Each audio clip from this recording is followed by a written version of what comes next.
What's going on, everybody? Thank you for tuning in to On Air with David Dwayne, one and only Rockstar and Mike. Yes, right now we've got Hit the Floor, Robert Riley on with us. Now, if you guys haven't been watching the show, I mean, everybody's been watching this show. He plays there, and he's with us. What's going on, Rob? Hey, man, I'm doing good. How you doing? I'm doing so well. Thanks so much for coming on the show this evening. We definitely appreciate you. Hey, thanks for having me, man. No problem. No doubt, no doubt. So let me ask you first, like, how did you get tell people how you got involved with Hit the Floor and, like, the whole audition process. Because you were doing, Single Ladies. You did an episode with Single Ladies. And then, is it true, like, you, the casting director was the same person for both shows? No, it wasn't. It was, the casting director was changed by now. It was someone else for Hit the Floor and for Single Ladies. Hit the Floor, of course, was called Bounce when it first started. I mean, I did Single Ladies. I did a big Top of Show guest star in episode 5, season 2, playing a bit of a jerk football player. It was great. But I did such a good job in Single Ladies, apparently, that they asked me to audition while I was in Atlanta still, filming Single Ladies, to audition for this new show they had coming out called Bounce. It wasn't the same people. That audition came from Los Angeles, but I was in Atlanta and I happened to be working for VH1 at the time. So I actually recorded that audition in my hotel room in Atlanta. I auditioned for Hit the Floor in the W Midtown in Atlanta in my hotel room. And I had initially auditioned to play Derek, and they called me back and said that they want me to read for Terrence, and bingo bango. And I think you definitely could have did Derek, but Terrence kind of like fits your personality very well. Do you get a lot of people that say it kind of fits your personality? Yeah, Terrence and I have a lot in common. He's a distinguished gentleman. He's intelligent. He, carries himself well, cares about his woman, does right, understands his platform as a public figure, being an athlete, which was obviously the initial rift between he and Derek in season 1. So yeah, we have a lot of similarities, thank God. And thankfully I don't have too many of Derek's traits. Although I do obviously know how to have a good time if anybody follows me on social media. Absolutely, because I see you got your own. You have a carnival going on, company, right? Yeah, that's right. I've got a carnival mass production company, mass being MAS, short for Masquerade. Caribbean carnivals, Trini-style carnivals. I'm from Trinidad and Tobago and Barbados. My mother's Trinidadian. My father's Bajan. I was born in Flatbush, Brooklyn. I was raised very Caribbean American. I grew up going to the Labor Day parade every year as a child, and my godfather is the president of that parade. So wow. It's in my blood, it's in my blood. It's not hard for me to do, but at the same time, the reason I'm doing it is in an effort to raise cultural awareness throughout Los Angeles and Hollywood and in the world, because we do have a generation of young people, I believe, that are growing up without knowing where things actually come from. And I wouldn't want anybody to think that Bo Derek invented cornrows or that tacos came from Taco Bell. We've got to teach people. We got to teach them that authentic culture, and my Hollywood Massive is one of the ways in which I do that. It's a production company, mass production, but we also are a production company in terms of photography and videography, commercials, short films, etc. Yeah, that's amazing. I love what you've been doing with the platform so far, because it really stands for very the greatness within the culture. Because a lot of people don't know where they're the real roots of certain races, and it's good that you guys have the carnival, and get involved with that, and you're bringing awareness, and then not only that, but you're doing short films as well. Yeah, it really is about getting it out there and also giving people something to be proud about. At the end of the day, there's a generation behind us and a generation in front of us. And they both deserve reasons to be proud. I know that I was, a lot of times you look up to the people who have something in common with you or look like you or whatever it is. In my case, it's people that were from where I'm from, that are Caribbean. It was always a little bit more special to find out that somebody was Caribbean or that, their parents were from whatever it was. And I personally have experienced countless children and older folks that, will continually tell me how proud they are of what it is I'm doing. And I mean, you don't need any reason aside from that to keep it up. Absolutely. And so last night, the season premiere of Hit the Floor, and last season ended off like very rough between Terrence and Yelena. How are you feeling about, Terrence and Yelena's like relationship now going into this season? Because first episode definitely was like, whoa, wow, like this is intense for like a season opener, and then I even hear like it's going to get turned up even more this season. Well, we specialize in turning things up here on Hit the Floor, so that's definitely going to happen. I'm not, I'd be lying to you if I didn't tell you things get interesting, or if I told you they wouldn't.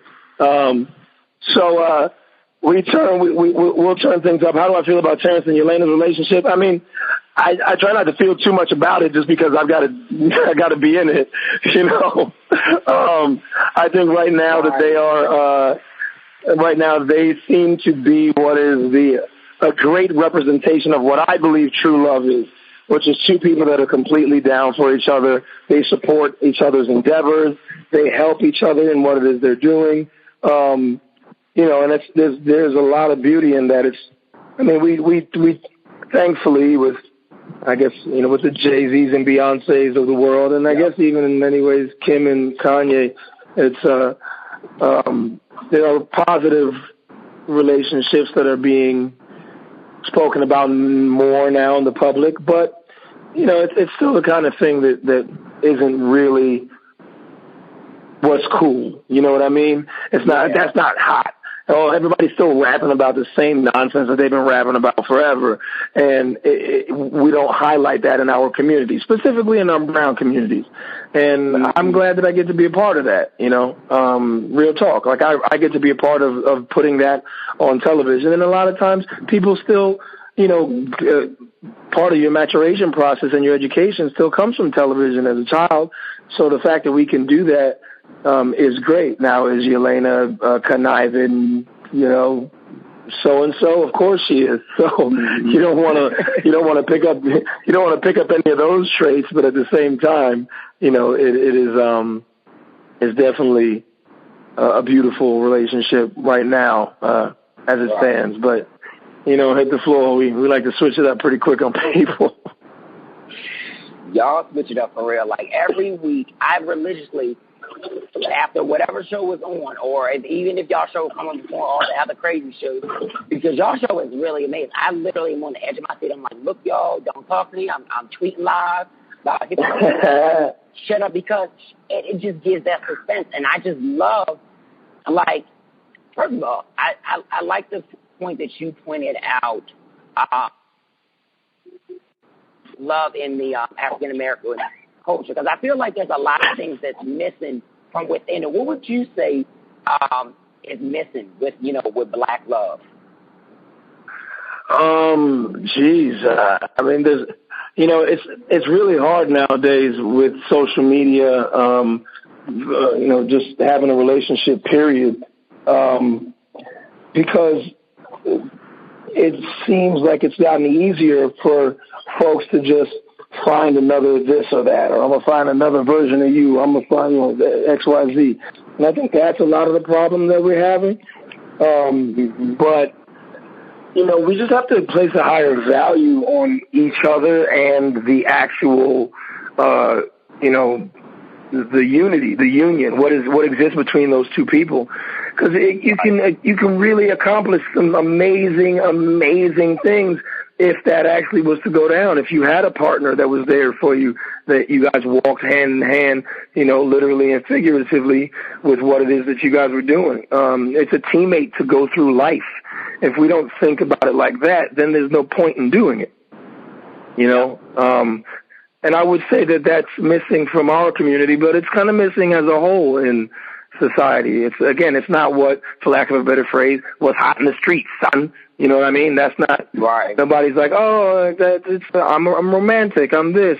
We hear Drake being emotional, but Drake's not. When the last time Drake said something romantic? No, that's true. Let's go ahead with stuff. Let's not mistake emotions and being like, oh yeah, no, I actually care about you, from for anything else that could be considered romance. So, it's missing from just society, period.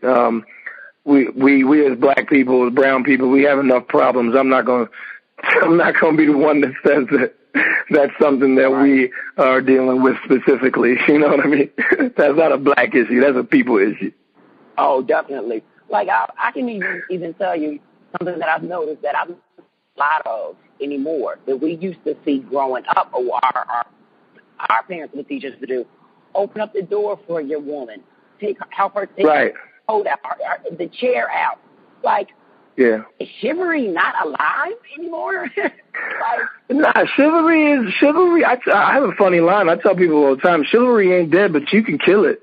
And there's definitely a generation of young men who grew up not being taught to do that. I'm not going to say that there isn't. I'm not one of them, but there's definitely a generation of men that have grown up without being taught the value of chivalry. I mean, a lot of that has to do with the fact that there aren't a lot of fathers around. There are fathers. I have friends that have children and are great fathers, but there are still a lot of kids being raised without fathers, and that's who's going to teach you that stuff, because a woman can teach you how to be a great human being, but she can't teach you how to be a man.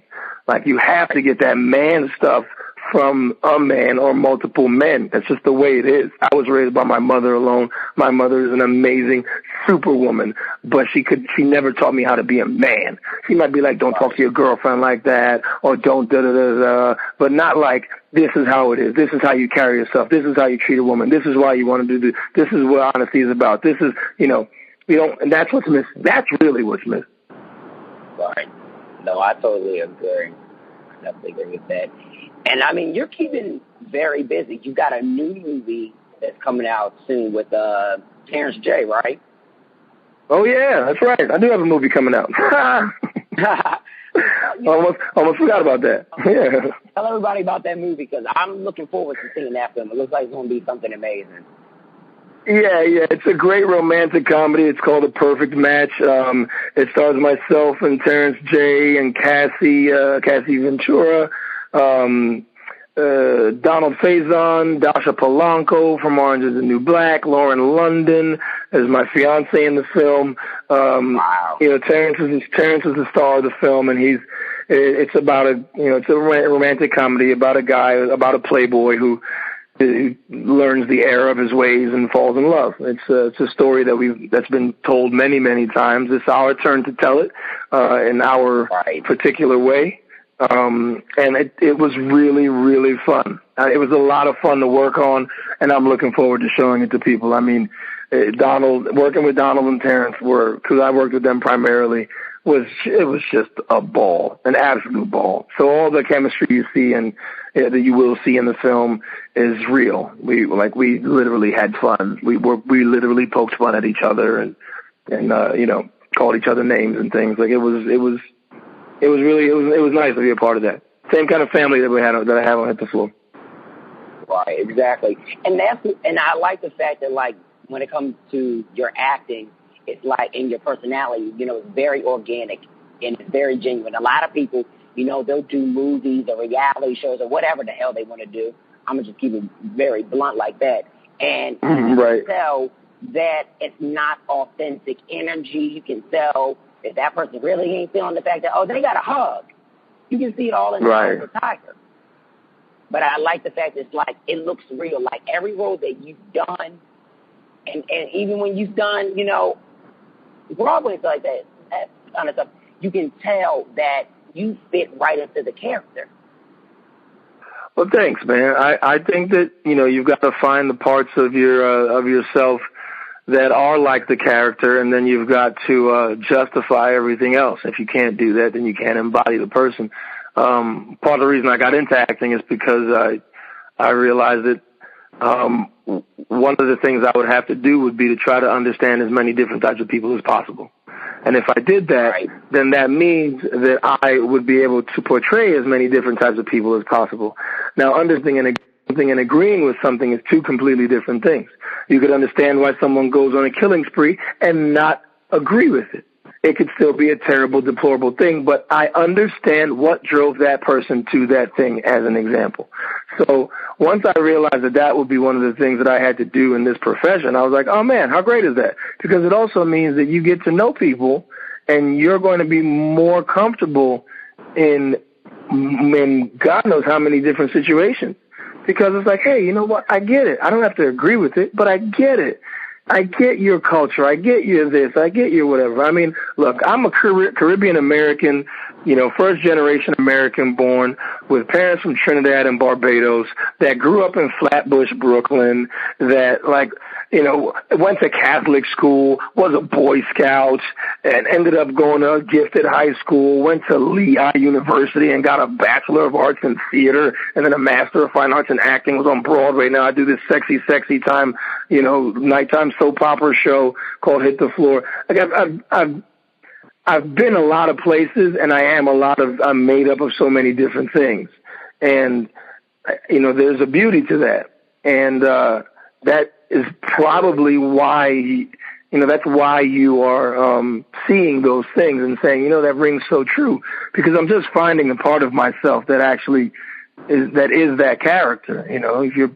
I had to play an abusive husband in college, and I didn't want to do it because my father was abusive to my mother, and I didn't want to do it. But because one of the main reasons why I didn't want to do it is because I didn't want to have to acknowledge that was inside of me, that was a part of me, that was something I could understand. I never wanted to do that, but I did it anyway. And somebody came up to me after the show and said, "I effing hate you."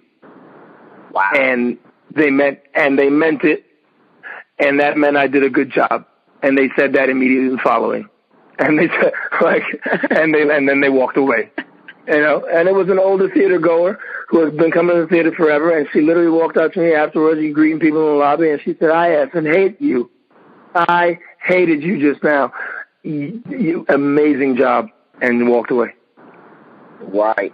And that's a good thing because, like you said, you understand the art of what you do, and I constantly preach that to people, whether they want to do music, whether they want to do, PR, they want to do everything. There's an art into everything that you do. You have to really be able to come home and understand that there's an art in this. It's not just doing it. You have to understand the actual logic into it and out from within it. Right. Yeah, I agree. I couldn't agree more, man. I couldn't agree more. That is 100% what's supposed to be happening. Not everybody's gonna get it, but as a wise man once told me, if you don't get it, it's not for you to get. Right. That's true. For everybody to get. Right. Somebody's got to make the French fries, bro. You know what I mean? At the end of the day. Not everybody's going to be president. So if somebody doesn't get something, sometimes you just got to let it go. Exactly. Now, let me ask you another question, because a lot of people that want to break into entertainment always, are kind of iffy about, do they want to go to college? Do they just want to kind of wing it and see where they can kind of take things? Would you say that for you have, gotten a bachelor's in art in college, would you say that had helped a lot with your career like now? Well, yeah, I wouldn't even be doing what I'm doing if it wasn't for college. So I needed to go to college. I was a smart kid and teenager, so it's not like, but I still needed to go to college. One, because I didn't have an option. Most Caribbean children don't get to not go to college if their parents move to America to give them a better life, whether they were born here or not. It's not an option. It's what you're going to do after high school. That's your job. When you get out of college, you get a real job. Until then, going to school is your job. So I had to go to college. But for me, I would never want to start acting or anything without proper training. Reality television is what it is, and people can get away with a lot via editing and et cetera, when it comes to television and film, but put one of those people on a stage and it all falls apart, or put them in a role that's them not playing themselves, or that one note that they can play really well, and then it proceeds to fall apart again. So it's not that you couldn't, it's not that someone couldn't be a natural at it, et cetera, no problem. God bless you if you are, but don't try and tell me, or that training doesn't help or isn't necessary for any real vocation or craft. Right. No, and I got a master's in it because I wasn't done learning. Wow, that's impressive right there. Because a lot of people, they'll be like, okay, let me go get this, and be done with it. But the fact that you went and you kept going at it to further yourself, to help yourself in the long run, it's just phenomenal in itself. I mean, again, that's another one of those things that I got to give some credit to my mom for, and other parents that are like that. Shay, if you're a good parent, give yourself a round of applause. And if you're a terrible parent, then change it. But that's what it was. I went to further my education because with a master's degree in acting, a master of fine arts in acting is the terminal degree in acting, meaning there is no higher degree. That meant that I can teach, means that I can teach at anywhere in the country. Any university in the country, I can be an acting teacher. I have already done so. I was an acting teacher at Ohio University when I was in grad school. Wow. And it's so that's why I went to do it. When I got there, I realized that I had become like 13,000 times better than I was like 2 weeks before I got there. And it was amazing. And I have one of the best teachers ever. His name is Jack Young. He now runs the University of Houston. It was him and Tim Johnson and Laura Parati. They were my teachers in Ohio. And they took everything to another level. But he was also he had such vision that he was, and Jack's a white man, but Jack was was like, hey, you got to make sure you study your August Wilsons, and because you're the only person in class that's going to need to know that. So while everybody else is reading Shakespeare, you read Shakespeare too, and you have to read August Wilson because this is something that you have to deal with. So I had teachers like that just made me a better person. Made me a better actor and a better person. So the reason I went to do it was so that I could have a job in acting no matter what. I could teach, and I still can. But it just so happened that I ended up becoming a pretty badass actor, I guess. No, most definitely. And what else are you currently working on that people can definitely look forward to? Because, I mean, you're killing the acting game right now. You've just got a lot going on. What else is there? I'm sure you probably have so much because you're constantly active. Well, I'm a photographer as well. Actually, one of my famous friends who will remain nameless right now just asked me to do a shoot with her on this weekend. That gets her more, something that shows off her heritage. Obviously, again, we were talking about culture with Hollywood Massive. People know this is my little wheelhouse. So there's that. I'm a photographer. I'll be unveiling my website soon. I've had it for a very long time, and I've been taking photos for years and have taken probably 100,000, if not more, images in my life. In my, right now, my recent photography career. So there's that. The Fresh Perspective is the name of my photography arm, without the E at the end. You can see that on Instagram. I've had that photography Instagram for a while as well, at The Fresh Perspective. Hollywood Massive is Hollywood Carnival is coming up here in June 25th, 2016. So we're gearing up for that. We were just participating in the Kingdom Day Parade yesterday. We had a truck on the road. I brought in some of the best DJs in the country and in the world, Freeze International and DJ Spice from New York, to come in and play my lovely soca Caribbean music on the road for everybody to hear. We had DJs from everywhere, but those are my guys, so I like to big them up. Partnered with Team Soca again to try and raise the level of awareness of the Caribbean culture. And Team Soca is a radio station 24 hours a day, 7 days a week. You can hear soca music, and it's also a clothing line. So we're moving all that stuff forward. TeamSoca.com, Hollywood Massive, and obviously The Perfect Match, my photography. That's about it. Trinidad Carnival's around the corner, so I'll be going to Trinidad for that. Hosting a big concert in Grenada at the National Stadium on February 13th. About 7,000 people in attendance. And then I'm going to shoot a docudrama in Barbados immediately following about the first Prime Minister of Barbados. So I guess I do have a lot going on.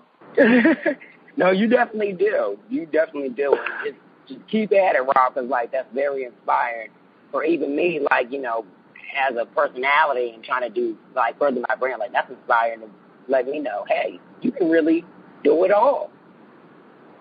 You can, man. Why not? The why not you is the question. That's the question I ask myself all the time.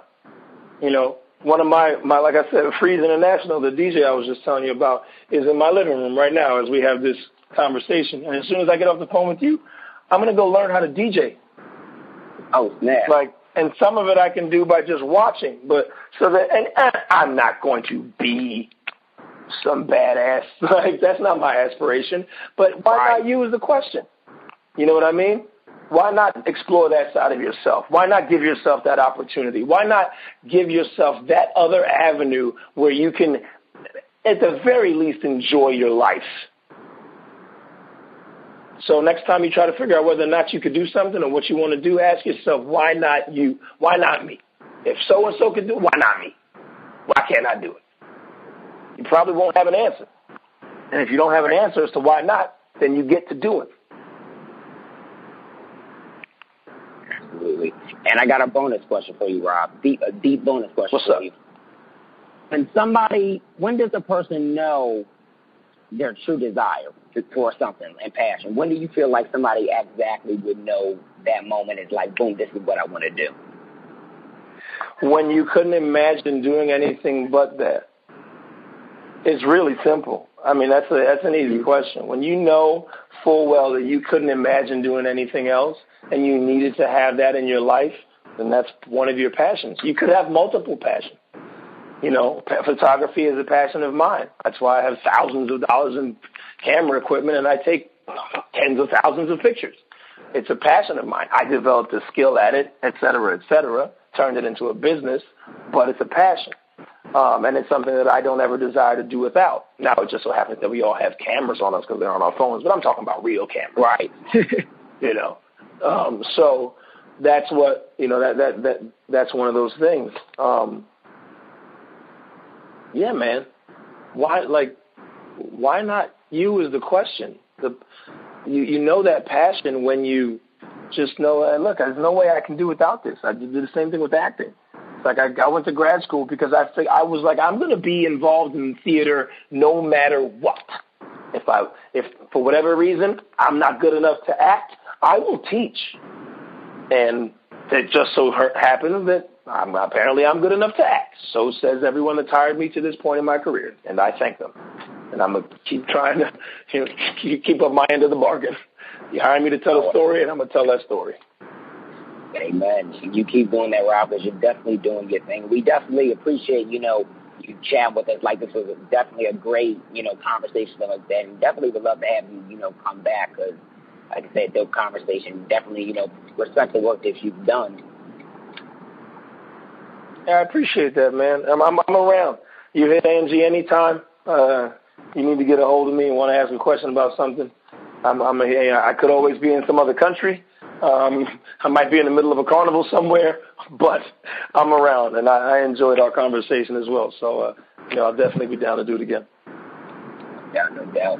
For all the people that aren't following you already on social media, let them know where to follow you, and then let them know that hot show on Monday night that they need to check out. Oh, come on. Here we go. It's if you're not following me, it's at Rob Riley NYC. That's Instagram and Twitter, at Rob Riley NYC, like New York City. That's where I'm from. At Hollywood Massive on Instagram, at We Want Mass on Twitter. That's the other company I already told you about, at The Fresh Perspective, without the E on the end. That's on Instagram for the photography stuff. Website's coming soon. And hit the floor. We're back, baby. Monday nights, 9 p.m., VH1.